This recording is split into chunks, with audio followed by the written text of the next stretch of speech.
Hello friends, welcome to my study time. क्या आपको पता है एडी एंड बीसी के बीच क्या डिफरेंस है?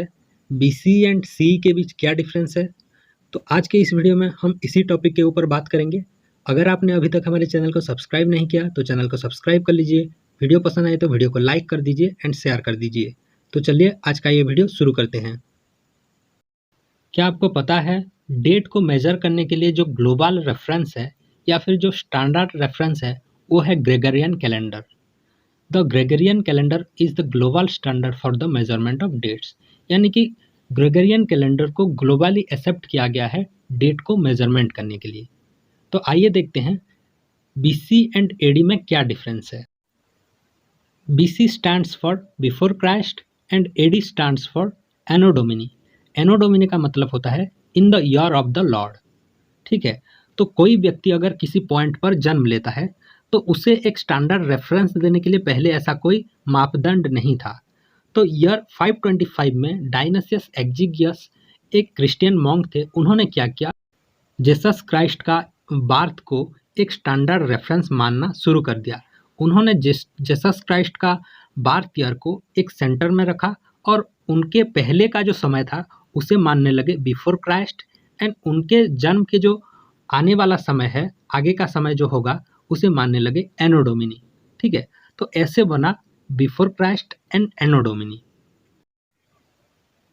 बिफोर क्राइस्ट यानी जेसस क्राइस्ट के बार्थ के पूर्व का समय, और एडी एनो डोमिनी यानी जेसस क्राइस्ट के बार्थ के वो जो आगे आने वाला नेक्स्ट टाइम, ठीक है, वो हो गया एनो डोमिनी। यहाँ पर मैं आपको और एक चीज बता देता हूँ, जेसस क्राइस्ट के बार्थ के समय में जीरो का डिस्कवर नहीं हुआ। यहाँ मैं आपको और एक इंटरेस्टिंग चीज बता देता हूँ। अगर एक व्यक्ति ए पॉइंट पर जन्म लेता है और ए पॉइंट है 1600 बीसी और उसका डेथ होता है 800 बीसी में, तो यहाँ पर जो बीसी है वो धीरे धीरे घटता आया है। ठीक है, और एडी में अगर देखेंगे तो किसी बी व्यक्ति अगर ओ पॉइंट पर जन्म लेता है तो वो हो जाएगा 200 एडी, और उसका डेथ होता है 100 साल बाद, तो वो हो जाएगा 300 एडी। ठीक है, तो आई होप ये जो बीसी एंड एडी का कंसेप्ट है ये आपको समझ में आ गया होगा। यहाँ पर मैं आपको और एक चीज़ बता देता हूँ, किसी व्यक्ति का अगर जन्म होता है तो जन्म तो हो गया लेकिन उसे अभी भी 1 साल कंप्लीट नहीं हुआ है, फिर भी हम उसे कहते हैं पहला साल उस बच्चे का। ठीक है, अब देखते हैं बीसी एंड सी क्या है। C stands for common era और current era, while BC stands for before the common era. ठीक है, तो पहले क्या था, पहले बीसी एंड एनो डोमिनी इसका इस्तेमाल किया जाता था, लेकिन कुछ लोगों को लगा जो बीसी एंड एडी है वहाँ पर जेसस क्राइस्ट का जो बार्थ ईयर था उसे एक स्टैंडर्ड रेफरेंस माना जाता था। तो कुछ लोगों को ये लगा कि ये एक रिलीजियस दृष्टिकोण से माना जाता था, तो कुछ लोग इसे नापसंद करने लगे और उन्होंने क्या किया, जो बीसी का कंसेप्ट है उसे बना दिया बिफोर द कॉमन एरा।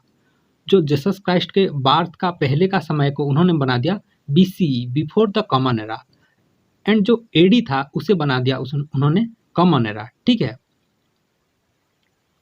और एक इंटरेस्टिंग चीज़ मैं आपको बता देता हूँ यहाँ पर, बीसी एंड एडी में ईयर को लिखने का एक तरीका होता है। अगर किसी ईयर को आप बीसी में लिखोगे तो पहले आपको न्यूमेरिकल लिखना पड़ेगा, उसके बाद बीसी लगाना पड़ेगा। जैसे एग्जांपल में हो गया 1600 बीसी, लेकिन अगर उसी चीज़ को अगर आप एडी में लिखोगे तो पहले एडी उसके बाद न्यूमेरिकल लगाना पड़ेगा, जैसे एडी 200। ठीक है, लेकिन बीसी एंड सी में ऐसा कुछ भी नहीं है, पहले आपको न्यूमेरिकल लिखना है और उसके बाद आपको बीसी या फिर सी लगाना पड़ेगा। जैसे कि यहाँ पर 1100 बीसी हो गया या फिर 500 सी हो गया।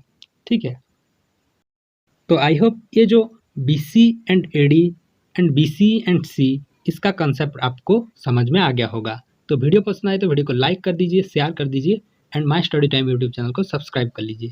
Thank you.